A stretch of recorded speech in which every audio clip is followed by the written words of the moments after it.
Hi, good morning. Thank you to SAGES and our panelists for allowing us to present our new technology this morning. I'm going to be discussing our preliminary results of our pressure platform analysis.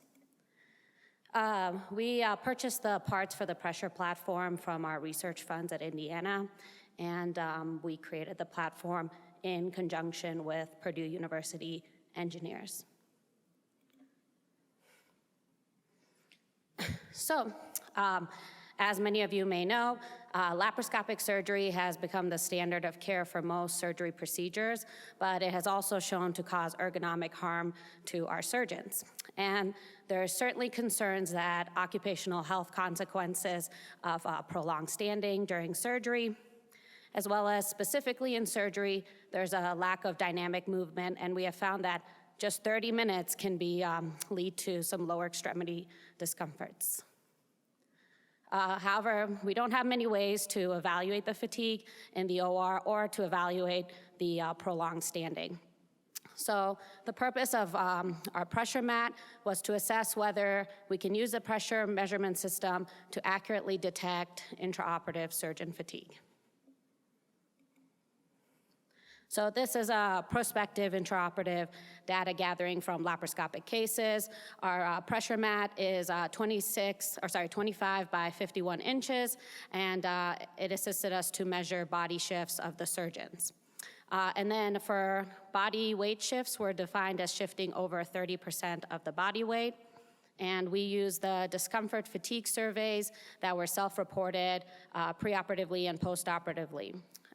Any increase from the baseline preoperatively was considered fatigue, and our discomfort questionnaires primarily focused on lower extremity and back discomfort on a 3-point Likert scale.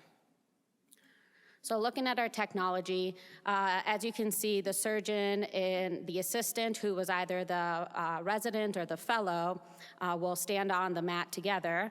And we had the attending and the assistant, and you can see the higher dots are more pressure on one foot as opposed to the other. And then in the assistant, and then the assistant had roughly equal pressures.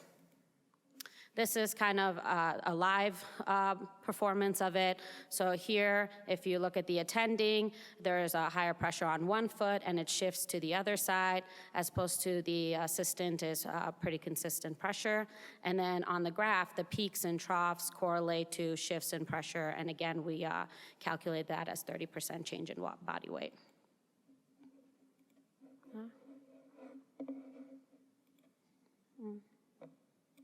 Sorry, I'm trying to change slides.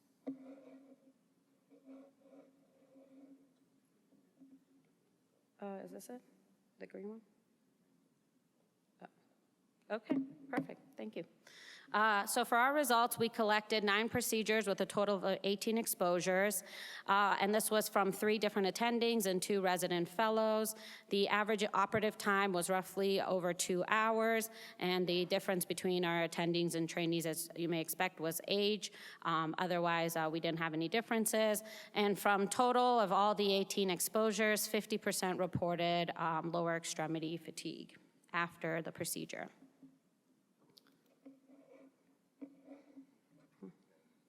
Oh, yeah, I see. Okay, got it. So looking at the mat data, on average, the average shifts per minute were about 19 for both attendings and trainees.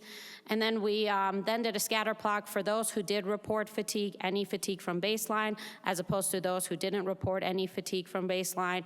And as you can see, there's a linear correlation as you increase the operative time from the beginning to the end of the operation, the number of shifts per minute increases, and this was statistically significant. When you look at the non-fatigue group, there's no correlation between increased operative time and change in fatigue. So we saw that the fatigue did correlate to our average shifts.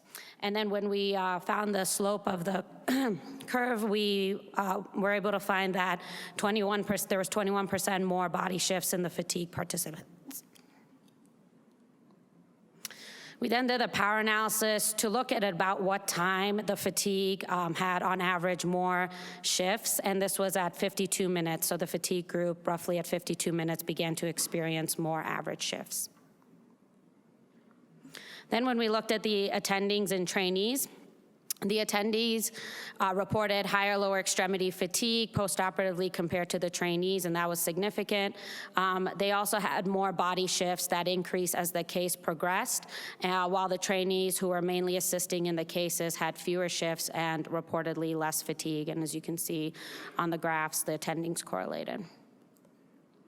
So there are a couple limitations to our study. This was a limited sample size. We didn't account for the age, and the surgeons were the primary roles, so that certainly can influence fatigue, but we do think that the measurements are objective. And then we only had one pressure bet. So when the assistant or surgeon went to the other side, about 25% of the time we couldn't capture that data. And it was primarily the assistant than the surgeon. The mat stayed on the surgeon side. In conclusion, this study showed an association of objective variables with subjective standing-related discomfort ratings in the workplace. We identified that the body weight shifts increased in surgeons that reported discomfort after the operation. And we saw that the attending surgeons' weight shifts are correlated with fatigue and not that of the training. And we do think that these preliminary results can get us to an equation where we can objectively measure fatigue in the operating room. Thank you, and I'll take any questions.